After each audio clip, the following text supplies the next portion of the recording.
објекти кои што се број на пријавени до сега потреби за интервенции и така натаму, и потоа ќе бидеме отворени за одговор на ваши прашања. Само од прилика кажете, снимате ли вие, пошто најдобро знаете каде да застане.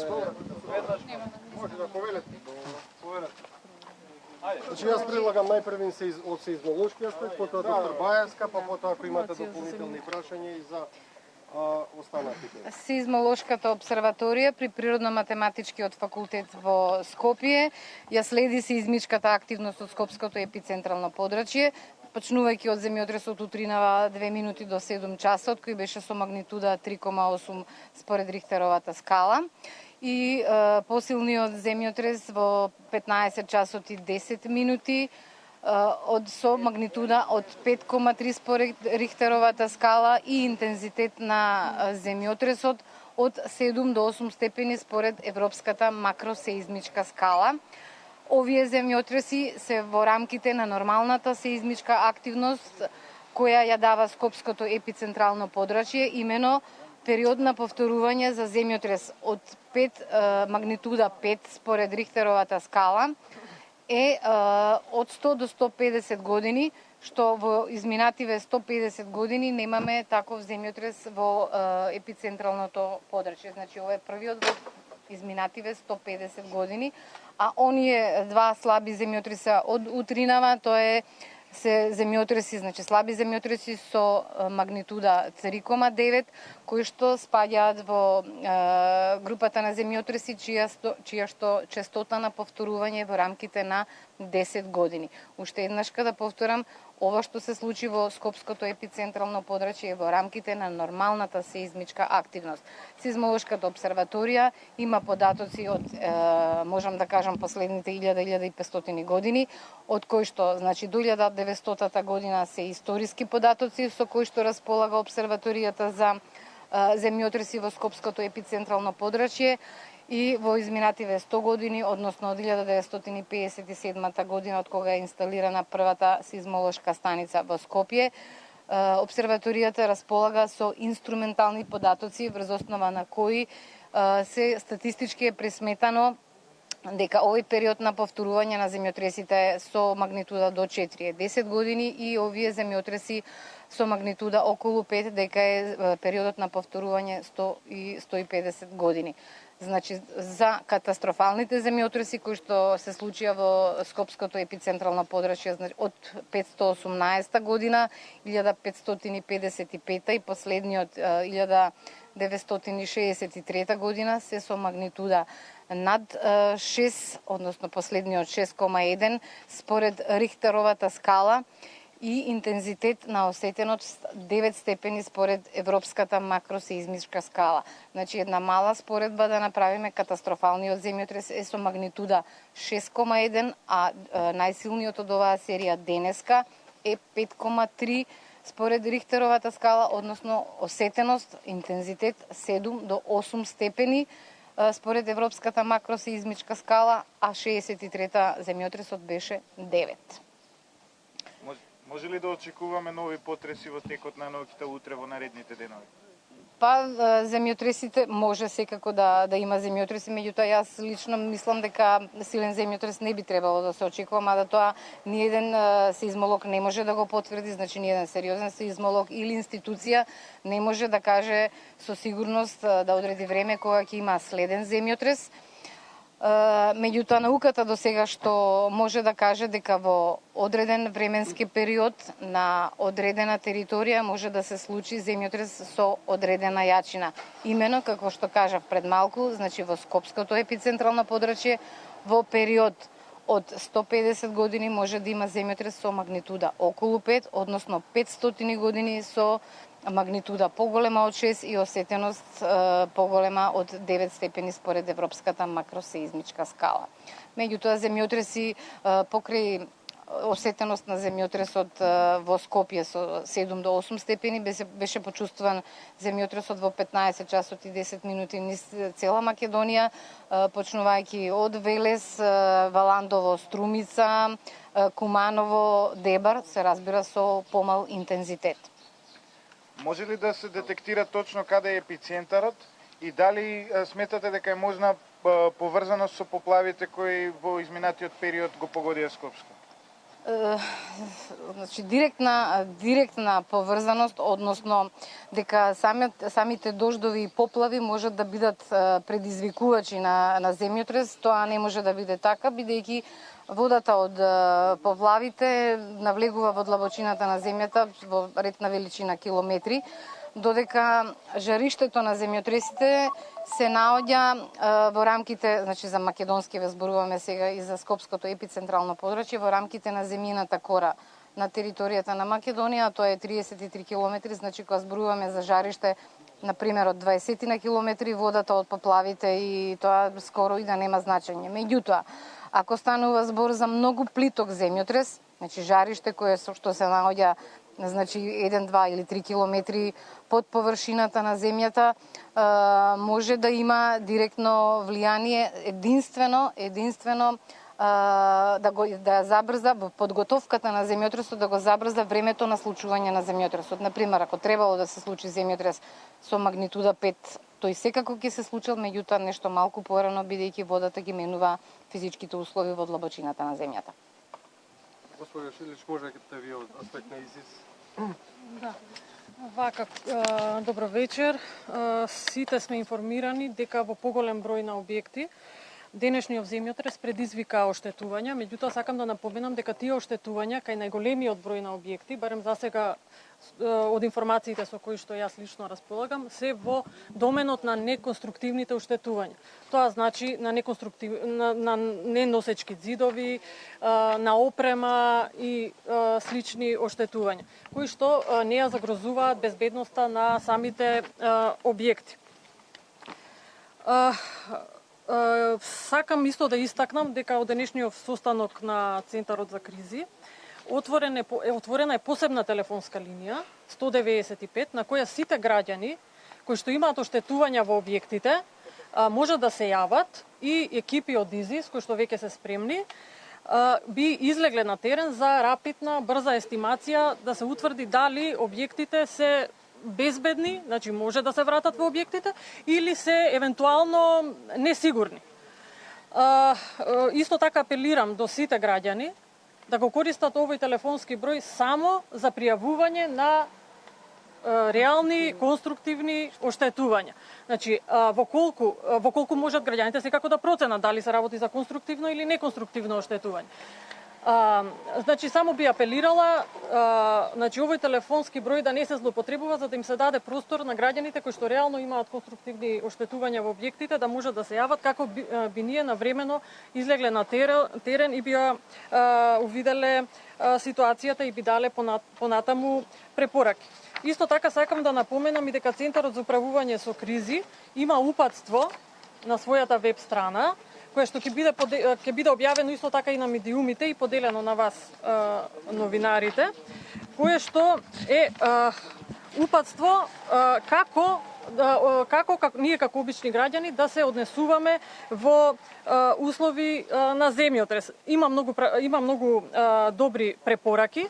И една најглавна препорака која што ја сакам да истакнам, нема сега сите да ги читаме, тоа е да не се ствара паника. Во најголем број на случаи жртвите, и еве овие во Скопје што се пријавени, над 30, ако не се лажам, повреди, сите се настанати заради паника и бегање од објектите. Брзо. Значи, основната препорака е се додека трае земјотресот, значи вибрацијата од земјотрес, да се станеме мирно, да седиме, да не го напуштаме просторот панично.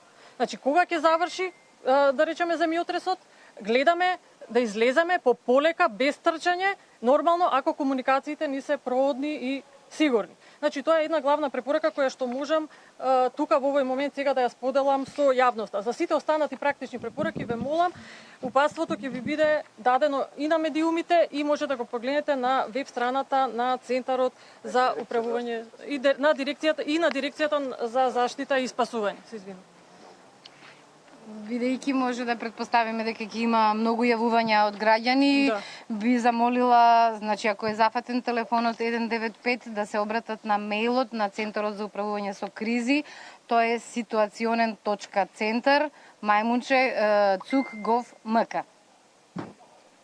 каде што сите мејлови ќе бидат разгледани и нашите екипи ќе бидат пратени на терен. И може би уште една информација за граѓаните, значи штетите кои што се случија сега во овој, да речеме, интензитет на земјотресот према 7-8, се во рамките на очекуваните, односно проектираните. Така да нема место за некакви други шпекулации, дека објектите не ни се стабилни и други шпекулации во тој правец. Значи штетите се очекувани и проектирани. Значи согласно нашите прописи. Доктор Баевска, дали можете и вие? Дойте во средина да се. Може на средина, другата страна. Почитувани медиуми, согласно актуелната состојба која што денеска имавме со двата земјотреси, по утринскиот земјотрес, телефонската линија 194 имаше јавување од вознемирени граѓани, немавме интервенции, меѓутоа по вториот земјотрес од страната Нитната медицинска помош вкупно 6 интервенции, 2 транспорти на повредени лица и 4 стресни состојби, во главном телефонски јавувања на вознемирени граѓани.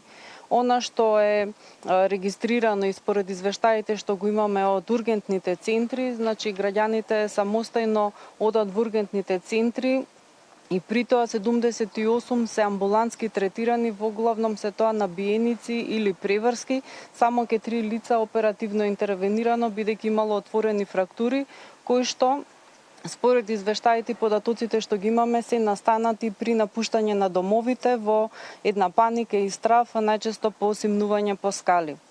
Согласно ова, апел и замолување до граѓаните да ја користат линијата 194, бидејќи Скопската итна помош ја појачавме со екипи, да имаме поголема мобилност, да го користат бројот 194, секоја триажа да биде од екипите на итната медицинска помош, доколку има потреба и проценат нашите екипи ќе бидат транспортирани граѓаните и за секоја онаа медицинска помош што е потребна ќе биде дадена во домашни услови.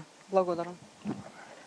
Може само да дополним уште една работа околу некои информации кои што досега ценам ќе бидат потребни од аспект на Центарот за управување за кризи, односно управувачкиот комитет за справување за кризи веднаш одржа состанок по оној земјотрес кој што беше во 15 часот и 10 минути, кој што беше најсилен согласно податоците кои што ги имаме досега. До овој момент, до завршување на состанокот, значи некаде 18 часот и 15-20 минути до отворениот телефон на Центарот за управување со кризи, има некаде околу 80 јавувања, каде што досега граѓаните известуваат за околу 30 штети кои што се настанати во рамките на нивните објекти.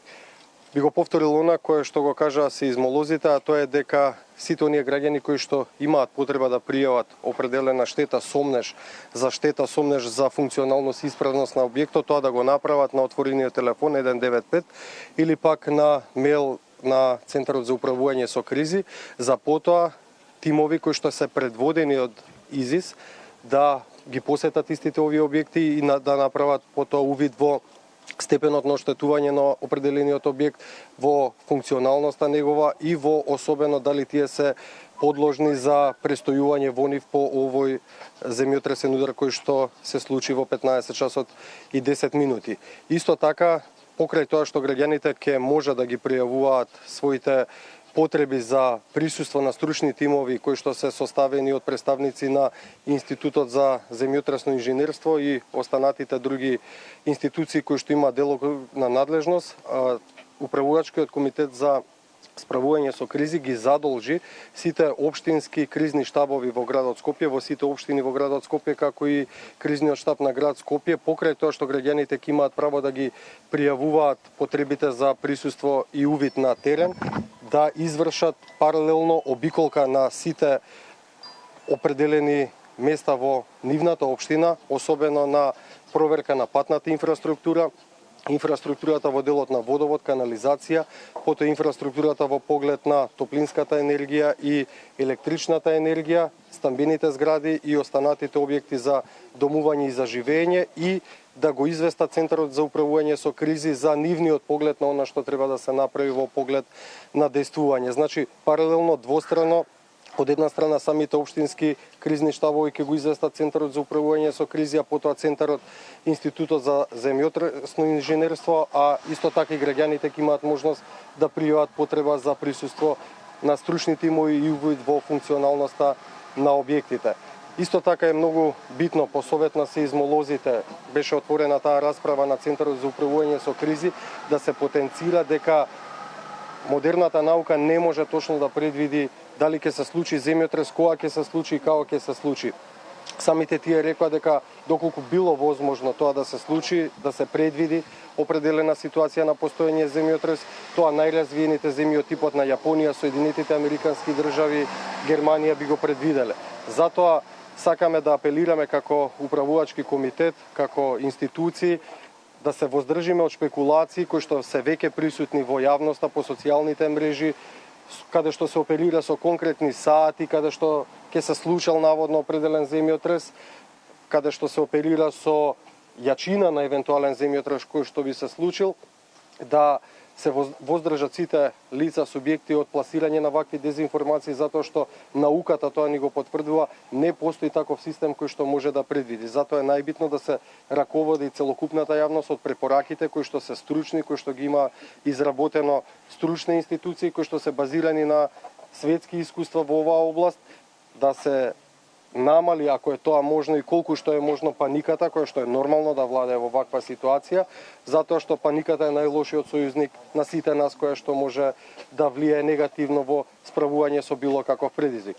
И на крајот би завршил со тоа дека истовремено Центарот, односно Управувачкиот комитет за справување со кризи, ги задолжи сите институции да бидат во состојба на зголемена оперативност, големена мобилност, во засилување во кадар, во засилување на кадар кој што се наоѓа во институциите, засилување на кадар кој што е потребен евентуално да биде на готовност и да биде повикан за справување со сите овие предизвици.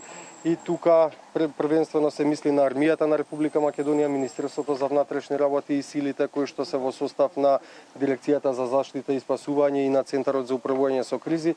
Се разбира, господја Вајаска потенцираше дека е зголемена и оперативноста и бројно е засилена и медицинската екипа во сите центри медицински во градот Скопје.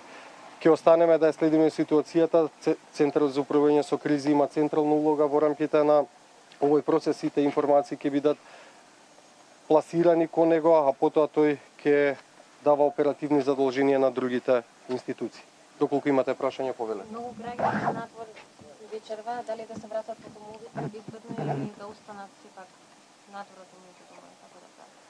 Па јас тука мислам дека порелевантно е сеизмолозите тоа да го кажат отколку политичарите. Повелете. Како што веќе реков, значи доколку граѓаните заради некакви оштетувања во објектот, доколку нема оштетувања, секако треба да се вратат. Меѓутоа, доколку имаат сомнеш дека нивниот објект можеби е нестабилен заради некакви пукнатини, нека се јават на бројот 195 во Центарот за кризи. Тие ќе го координираат нашиот институт, ние ќе пратиме екипа, ќе видиме дали се работи за какво оштетување се работи, дали ја загрозува безбедноста на објектот или не, и би им дале информација, односно препорака